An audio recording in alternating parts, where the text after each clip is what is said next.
So you decided to join a growing number of people by installing low-E insulation in your campervan.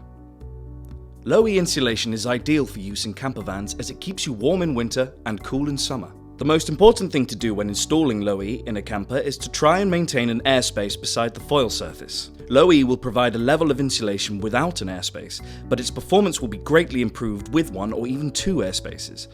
The first and most common method for installation is to apply low-E directly onto the bodywork.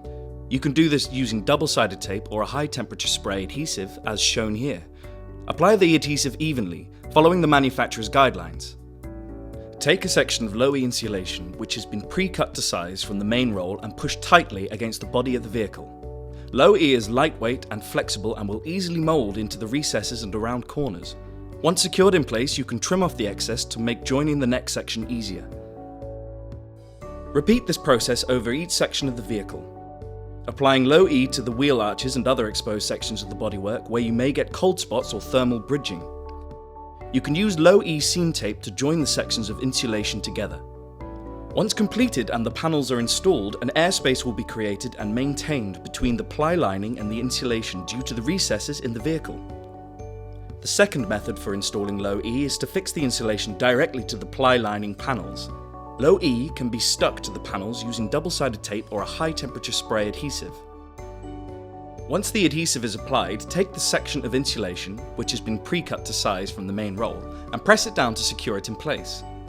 Turn the panel over and trim the excess from around the edges. The panels can then be covered with carpet or other internal lining before being installed in the van and secured in place. If you are installing low-E on the ply lining panels, we recommend applying low-E over the sections of bodywork that are exposed where there is a gap between the ply lining panels. This reduces cold bridging and thermal weak points within the van. This method is just as efficient as the previous one, but this is optimized for keeping the heat out of the van as the foil surface faces the exterior. You can also use low-E to insulate the floor of the van as it has excellent sound deadening qualities. So now you know how to install low-E insulation in your campervan. You can finish your conversion knowing that you have put the best into your vehicle from the start. For more information and to see more applications for low-E insulation, visit our website.